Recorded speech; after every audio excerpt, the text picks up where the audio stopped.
E com relação à galera que quer ir atrás do serviço de gestão de patrimônio que vocês oferecem, quais são as principais cagadas que você vê que o cara chega lá e tá fazendo merda com o dinheiro dele e você, pô, isso aqui você não pode fazer não, vai lá e explica pra ele.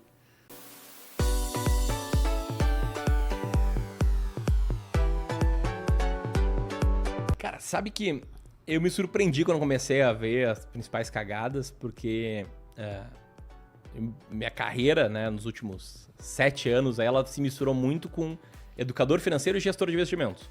Então, pelo lado educador financeiro, a gente vê comentários de pessoas de diferentes idades, diferentes origens, diferentes valores para investir. Eu vi uma cagada muito grande de, tentar riqueza rápida, tentar o atalho, tentar... Que nem eu lá atrás, né? Um atalho aqui para ficar rico em pouco tempo. Seja via day trade, seja via opções, seja via concentrar a carteira em 2 ou 3 ações. E eu percebo hoje, estando bem próximo aos clientes de Wealth, que esses são caras que meio que talvez já tenham passado por essa etapa. Né? São pessoas que na média são empresários ou profissionais autônomos ou executivos, com uma renda alta, gastos abaixo da renda, um grande potencial de aporte, e que não comete essas cagadas que eu via na média o investidor menor, o investidor iniciante cometerem. A principal cagada que esses caras cometem, do meu ponto de vista, é investir focando em produtos e não em estratégias. Então, a gente pega muito caso em que o cara com uma carteira 1 milhão, 2 milhões de reais, 500 mil reais, e tem 20, 25, às vezes 30% em COI. COI é um produto assim, com altíssima taxa embutida. Taxa embutida, assim, o que vai para o assessor varia entre 2,5% e 5%, mais o que vai, né, para todos os outros membros aí da cadeia. Então, às vezes, o cara que vende COI ganha mais do que um corretor imobiliário, por exemplo. Às vezes, sim. E, cara, alocou 100 mil em COI, tu tá pagando aí, em taxas totais, cara, algo entre 6 e 10 mil. 6 a 10% na cabeça. Então, esses caras colocam muito dinheiro em COI achando que estão protegendo patrimônio, nem tão, né? Porque é uma proteção nominal na maioria das vezes, então não ganha da inflação. Como tem tanta taxa embutida, a expectativa de retorno é baixa. É um investimento que, no longo prazo, do jeito que ele é hoje, né? Ele não vai se pagar. Tem estudo da FGV que mostrou que 90% dos COIs tem uma taxa de retorno esperada abaixo do CDI. Então, a gente tá falando de comparação de CDI com o Ibovespa. A gente tá falando de uma coisa que vai pior que o CDI. Esse é um erro bem comum. E outro erro, parecido até com esse, é colocar muito do patrimônio em ativos de renda fixa, títulos privados de renda fixa, sem a proteção do FGC, com vencimento muito longo.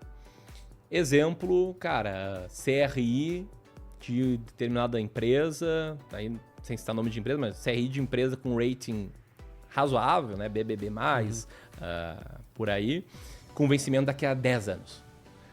Debenture de empresa com vencimento em 15 anos. A gente pega até, às vezes, teve uma emissão alguns anos atrás, né, de debentures da Vale com vencimento em 2099. Mesmo sendo a Vale, rating super bom, cara, é muito focado em produto.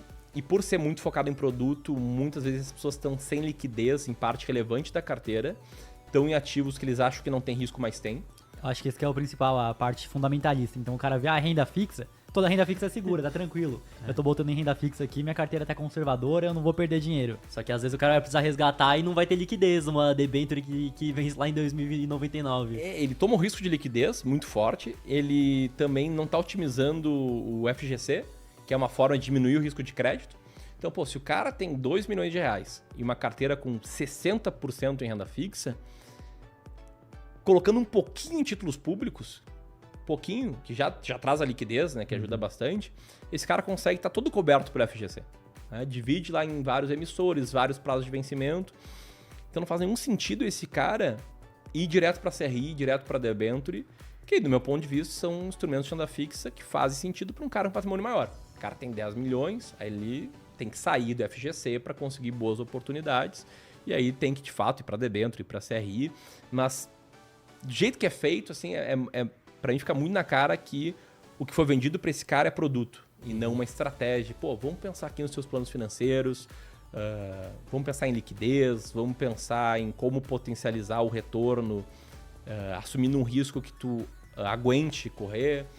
é muito pouco estratégia e muito produto. Esse é o principal erro, assim, que eu vejo. Sim. E quando chega um cliente lá, como que vocês fazem pra definir as alocações da carteira dele? Como que é definido o perfil? Cara, uma série de fatores, tá? Mas basicamente experiência prévia, né? Então, por exemplo, eu tenho uma experiência catastrófica com investimentos, né? Além de tudo que eu contei para vocês, quando eu voltei a ganhar dinheiro, comecei a trabalhar no mercado financeiro, salário bom, bônus legal e tal, recomecei ali a investir em 2013, né? Que foi um período 2013, 14, 15, bolsa de lado, 15 caindo bastante, com toda a minha carteira em bolsa. Então, tipo, eu vou dar um exemplo comigo, né? Eu tinha uma boa experiência com investimentos, eu vi o que é perder bastante dinheiro, eu vi o que é estar com toda a minha carteira rendendo menos que a poupança por 3 ou 4 anos, e eu sei que hoje meu comportamento é bem adequado. Eu não vou ficar desesperado, não vou vender as ações e ir para renda fixa, eu vou seguir o plano de investimentos. Então a primeira coisa que a gente olha é a experiência para ver se a pessoa já passou por crise e como ela se comportou. Quanto mais experiência ela tem com investimentos, quanto mais crises ela já enfrentou, maior é a capacidade dela em assumir risco, né? Depois a gente olha, aliás até antes disso, né? A gente olha prazo para os objetivos. Então, se o grande objetivo de vida é comprar um imóvel daqui a 3 anos, a gente nem vai aceitar que essa pessoa seja nossa cliente, porque a gente não vai agregar tanto valor. Tem que botar tudo em Tesouro Selic ou equivalente, CDB ali, com liquidez, juntar bastante dinheiro, não vai ser um bom investimento para fazer diferença positiva. Pode fazer negativa, se botar tudo em ações e tal, pode perder uns 30%, 40% e atrasar com que existe esse objetivo. Então, objetivos financeiros, experiência de vida, expectativa, né, de prazo para conquista da liberdade financeira, também quanto maior a capacidade em assumir riscos. E eu gosto muito de uma frase que fala, do próprio Joe Greenblatt, né, que fala que tu tem que olhar primeiro para baixo antes de olhar para cima. Então a gente foca muito mais nesses perfis de risco do que no potencial de retorno. Claro que lá pelas tantas a gente fala em potencial de retorno, a gente é bem franco, né? Quanto mais risco a carteira tiver, maior o seu potencial de retorno, mais vai sofrer na crise. E em períodos mais longos, como o atual, né, de bolsa andando de lado, fundos imobiliários andando de lado. Mas alinhado a todos esses pontos, né? Experiência, prazo, objetivos financeiros, objetivo de retorno e tolerância ao risco, a gente tem um negócio chamado capacidade em assumir risco. E aí, quanto maior a capacidade, mais peso em renda variável, menos peso em renda fixa. E quando o cara tem uma capacidade alta de assumir risco, o que vocês colocam assim, em renda variável do patrimônio? Cara, as carteiras mais arrojadas que a gente tem, que são todas de renda variável, ainda assim a gente diversifica entre ações brasileiras, norte-americanas e fundos imobiliários. 1/3 cada uma. Essa é a minha carteira de investimentos, inclusive. Porque assim tu consegue estar exposto... Então na tua carteira não tem renda fixa, então, zero. A de longo prazo. Sim.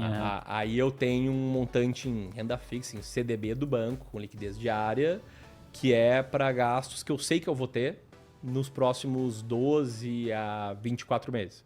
Exemplo, estou organizando festa de casamento. Então estou contratando um monte de fornecedor que eu vou pagar na véspera, pelo menos a última parcela na véspera do dia da festa. Lua de mel, uma viagem legal e tal, tem uma estimativa de quanto eu vou gastar. Daqui a pouco eu vou criar o plano de daqui a uns 2, 3 anos trocar de carro, quando for ter filho. Então eu vou começar a deixar mais dinheiro ali em curto prazo para comprar um carro legal. Enfim, em todos esses planos de curto prazo eu deixo dinheiro em liquidez, assim como uma grande reserva de emergência, para eu ter a tranquilidade de, se o clube enfrentar uma crise e tal, tiver que apertar os cintos e ter 1 ano, 2 anos, 3 anos sem distribuição de lucros, eu tá... Então, por exemplo, a empresa distribui lucros, aquilo que você sabe que você vai gastar nos próximos, 2 anos, já vai para essa parte de renda fixa, o resto já é para renda variável, que é longo prazo, então. É, isso aí. E eu fiz isso também por conta de um aprendizado, né? Antigamente eu deixava bem menos renda fixa nos planos de curto prazo.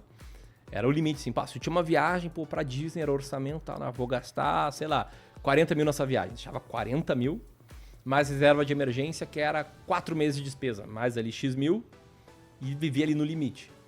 Aí eu comprei imóvel, fazia a reforma no imóvel, tinha o orçamento, né, da obra, beleza, fui botando essa grana ali em plano de curto prazo, fui poupando ali, mas estourou totalmente o orçamento, como toda obra estoura. E aí eu tive que fazer um resgate da carteira de longo prazo, que, cara, é algo que eu não gostaria de ter que fazer de novo, assim. Que doeu, então.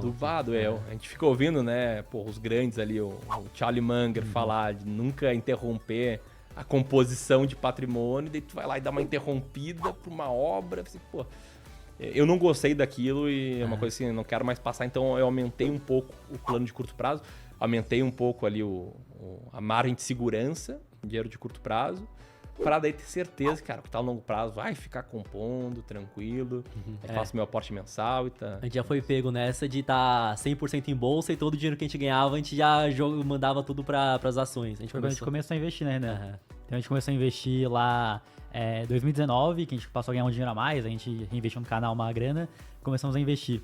E a gente viu na época que, pô, todo mês a bolsa tava mais alta, num patamar mais alto de 2019. Então a gente ganhava a grana lá, já aportava tudo. Aí chegou no início de 2020, o Covid, a gente não tinha caixa pra comprar mais nada. E o patrimônio caiu pela metade praticamente. Mas aí a gente não vendeu nada, a gente tava tranquilo em relação a isso. Eu olhei e pensei, porra, na época, sei lá, a gente devia ter 1,3 milhão, 1,4 milhão cada um investido.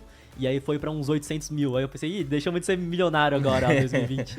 Aí eu e o Matheus falou assim, daqui a uns 2 anos deve voltar. E aí o maior arrependimento é que a gente não tinha caixa nenhum pra comprar. Então a gente tinha o dinheiro vindo todo mês que a gente pôde aportar, mas a gente queria ter comprado um pouco mais e não deu.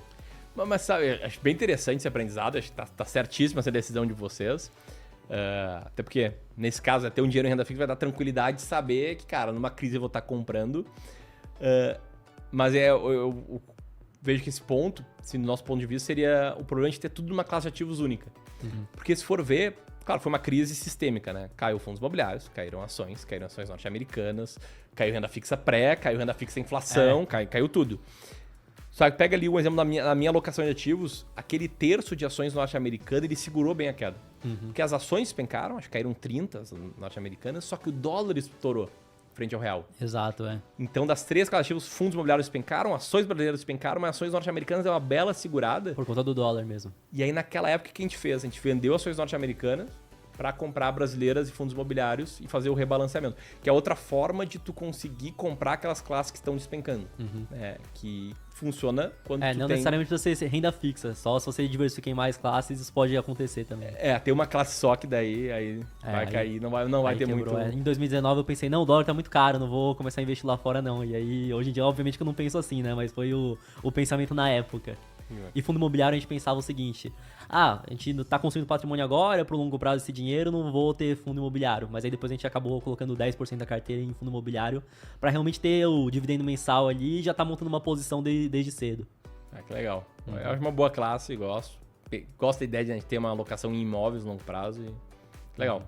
E realmente acho que é interessante você realmente ter os melhores imóveis que você pode ter do Brasil praticamente, em vários segmentos diferentes, através dos fundos imobiliários, fora também os recebíveis, que eu prefiro muito mais comprar um fundo imobiliário de papel do que comprar diretamente os CRIs ou o investimento de renda fixa que não tem garantia do FGC. Exatamente. Muito bom.